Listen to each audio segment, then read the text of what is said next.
সবাই কেমন আছেন? আশা করি সবাই ভালো আছেন। গুলশা মাছের তরকারি রান্না করব, সেটি আপনাদের সাথে শেয়ার করছি। গুলশা মাছের ঝোল বা তরকারি একটি জনপ্রিয় রেসিপি, এটি সুস্বাদু এবং পুষ্টিকর হয়ে থাকে। এতে যে রেগুলার মশলা, পেঁয়াজটা একটু ভেজে নিয়েছি, আর হলুদ, মরিচ, ধনে গুঁড়া, অল্প একটু জিরা, তো পেঁয়াজ, এক কোয়া রসুনের পেস্ট দিয়েছি এখানে। আমি মশলাটাকে একটু ভালোভাবে একটা নাড়া দিয়ে পুরো পানি ঢেলে দিয়েছি যেন মশলাটা পুড়ে না যায়।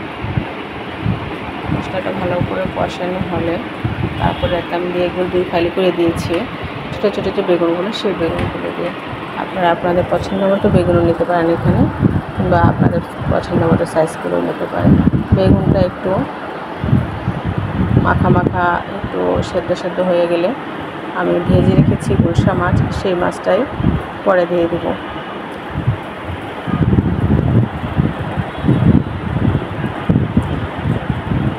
ঝোলের তরকারি এই গরমে খেলে ভালো। আসলে সবসময় তো ভুনা মাখা তরকারি খেতে ভালো লাগে না, আর এই গরমে একটু ঝোল খেলেই ভালো লাগে।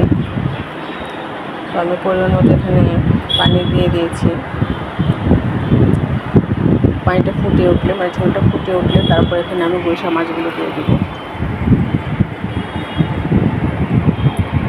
গুলশা মাছটা আমি একটু ভেজে নিয়েছি, বড় সাইজের মাছ ছিল।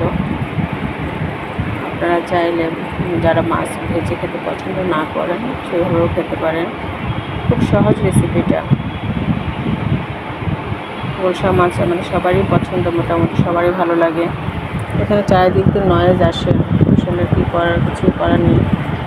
নয়েজের মধ্যেই সময় বের করে আমাদের রেকর্ড করে একটা ভিডিও করা অনেক আসলে কঠিন বিষয়, ভয়েস অ্যাড করা। তো অবশেষে আমি এখানে কাঁচামরিচ দিয়ে দিলাম, আর এটাকে অল্প জালে, মিডিয়াম টু লো হিটে আমি এটাকে জাল করব। এভাবে তরকারিটা রান্না করলে খেতে সুস্বাদু হয়, ভালো লাগে খেতে।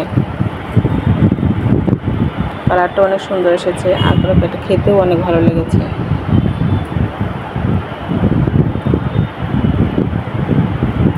তো আশা করি আপনাদের কাছে আমার এই রেসিপিটা ভালো লাগবে। গুলশা মাছের রেসিপি যদি ভালো লেগে থাকে তাহলে আমার এই ভিডিওতে কমেন্টস